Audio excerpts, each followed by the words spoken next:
All right, good way to start the road trip. Winning 4-2 over the Washington Capitals always feels good. Not because, it's the Capitals. We don't really have any bad blood against them, I don't think. I don't, personally. But, hey, good start to a road trip. And I actually missed the first part of this game, specifically the first period, because I was singing a choir. So I didn't catch the first period of this game, so I had to look back and figure out what the goals were. The first goal came for the Capitals. Martin Ferravari gets his fourth of the season with 1:03 left in the second period, assisted by, you guessed it, Alex Ovechkin, who gets his 21st of the season, 21st assist of the season, assisted by Trevor Van Riemsdyk as well with his 7th assist of the season. Basically, it's a give and go between Ovechkin and Ferravari. Ferravari gives it to Ovechkin in his office, working at the top of the circle. Zuccarello goes to take Ovechkin, points out that Ferravari is coming into the slot. Dumba can't pick him up in time, and the Dumba should get traded crowd gets a little bit more ammunition, if you will, because he really should have picked up Ferravari coming into the slot. Regardless, it ends up being a goal for Washington, and they go into the first intermission up 1-0 and absolutely outshooting the Wild 13-3. It was just, again, I saw the notification coming back from class at the end of the first period, seeing that shots were 13-3 in favor of Washington, and we were only down 1-0, which is pretty good. By the time I get back here, it's the start of the second period, and I actually didn't catch the goal at the beginning of the second period either. Jared Spurgeon literally gets his 6th of the season, and it's not assisted by anybody, somehow. Unassisted, 19:10 left in the second period, or 50 seconds in to the period. Literally, I didn't even see this goal happen, but what he did was he just came rolling into the top of the zone, just like, like when you push a shopping cart and just let it go down the aisle. He looked like one of those, just slowly gliding, waiting for the shot to come to him. It comes to him. He lasers it top shelf. Greenway's standing there screening in front. They thought he tipped it originally. Somehow he ducked out of the way, bounced off, I think, the pad of Charlie Lindgren, who was in net for the Capitals. And just like that, it's 1-1. And I didn't even see it because it happened way too quickly. I'm thinking, okay, well, I can ease into this. And I look in there and I'm just like, what? It's 1-1? Okay, sure. But it wasn't like the Wild were truly dominating the game. Washington was still owning possession, and they were still rolling. And they actually, by the time I really settled in and sat down, they scored again. It was Dylan Strome who got his 9th of the season. 14:55 left to go in the second period, assisted by Ferravari and Ovechkin. Those two seem to be pretty good for the Capitals tonight. Basically, sloppy, Wild defensive work in front, specifically Spurgeon, which was weird because he just scored, but he didn't get the stick on Dylan Strome, and Strome with an easy tip in after Ovechkin just fires it towards the front of the net. It tips up and in right past Gustafsson, and it's 2-1 Capitals. Then Ryan Reeves gets a close chance. I honestly thought he almost scored, but he just fell down right in front of the net. Wait till he gets one. Wait till Ryan Reeves gets one, and then I think we'll win that game. If Ryan Reeves scores in a game for the Wild at some point this season, they'll win it. Whatever the first one is, they will win it. That's my running theory right now. But yeah, I also noted that with 9:42 left to go in the second period, shots were 17-5 in favor of Washington. And somehow it's only 2-1. That's absurd.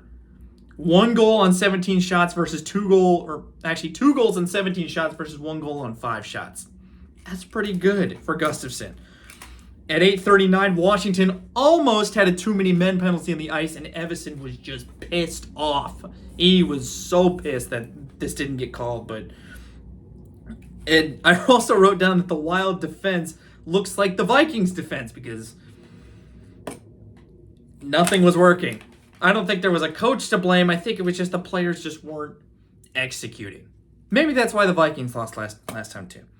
Either way, it's just not looking good for the Wild so far. That is until an impressive shift by the Grief line with, I want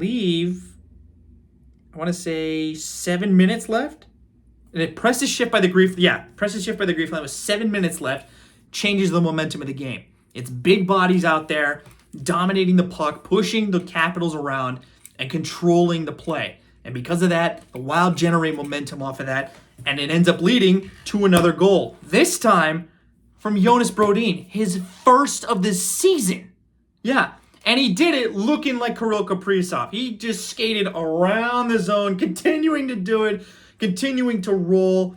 And the assists go to Conor Dewar and Matt Dumba, 7th and 8th assists of the season respectively. But yeah, Brodin just circles around the entire zone, eventually gets open at the top of the circle, and once again lasers it. A screen in front allows the puck to go in. Reeves was the one who screened it, and it went top shelf. And just like that, the game is tied. Even crazier, they continue to buzz so much so that they get another power play. Eller gets a hooking penalty at 5:17 left. He basically just takes down Kaprizov, so obvious penalty. But the Wild don't convert on that. They still get momentum. And Ryan Hartman, 331, oh my goodness, the theme for this game was one-timers that went wide.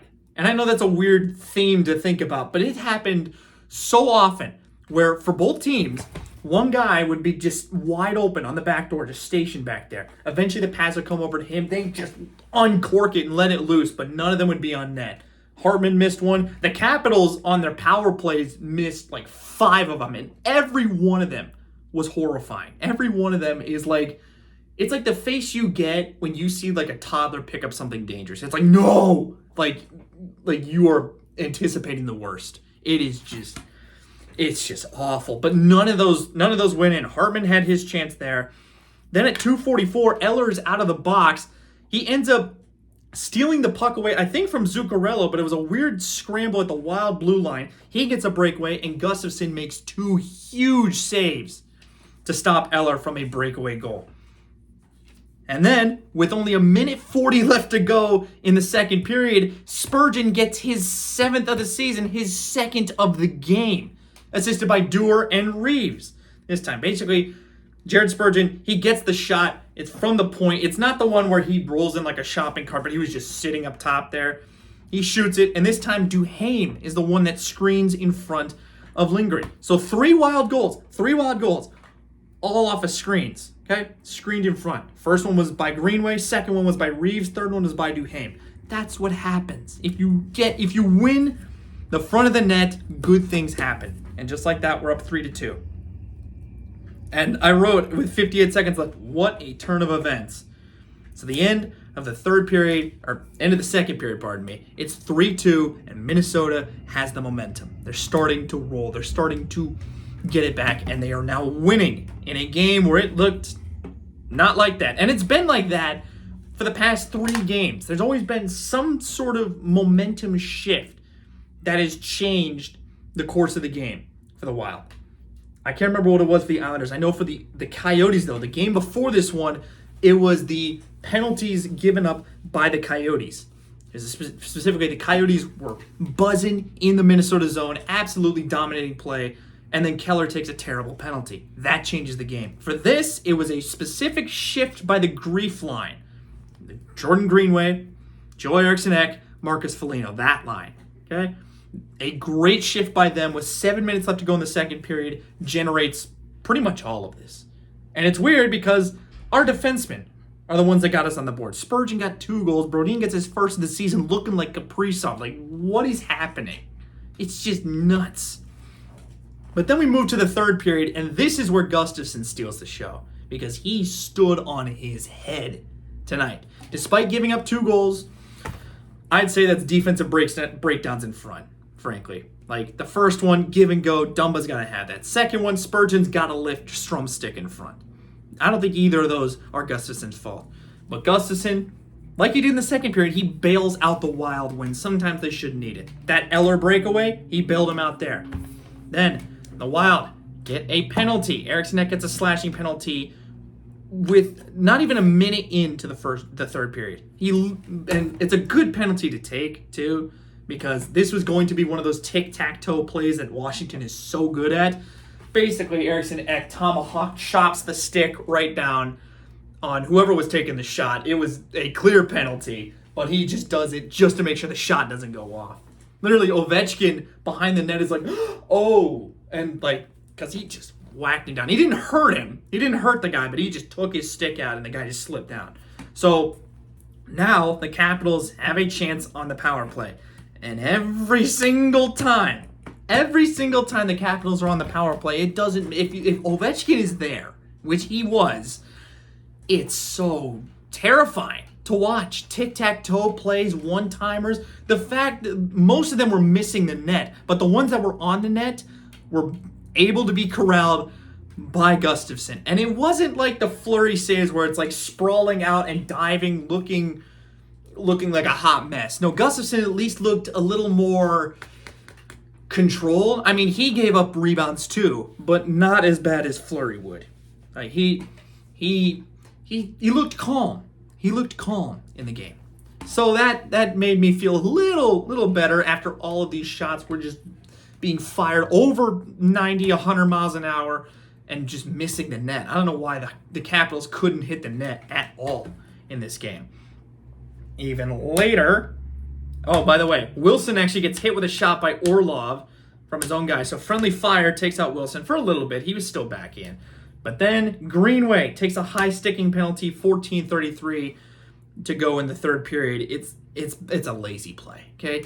Basically, it's just whacking at the stick with one hand, trying to get the puck out, but his stick goes up accidentally and it catches a guy in the face. They're going to call that every time.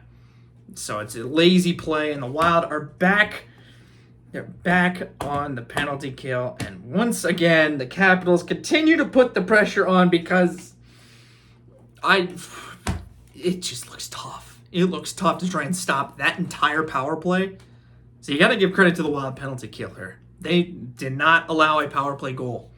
That is all unsung heroes right there in the power play. But again, Gustafsson making another huge save as the Caps put the pressure on at 8:56. Then, with 8 minutes left, he saves on Ovechkin to make sure that the Wild can actually get fresh legs out on the ice. Okay? At some point, 7:23, Hathaway ends up putting Greenway into the Capitals bench. Then Greenway pushes him back as the two separate and go the other way. I wrote down at 6:38, yeah, Gusty looks calm in net. Much calmer than what I'm used to with Marc-Andre Fleury. I'm not saying Fleury's terrible and he can't win you games. But again, it's like a different style. Fleury is like... How do I explain this? If Gusty's the calm and normal one, Fleury's almost like the rambunctious one in net, okay? It's like introvert versus extrovert. If goaltending was like that, if goaltending style looked like introvert versus extrovert, then Gusty's an introvert, Fleury's an extrovert. If that makes any sense. It makes sense in my head, and now I'm saying it doesn't make sense. You get what I mean. You get what I mean. If you just look at them, you'll get what I mean. Okay? Also at 6:38, Reeves and Wilson. Those two have fought before. Nothing happened in this game, luckily, but, they're jaw-jacking and they're doing all kinds of things, and, it's great stuff.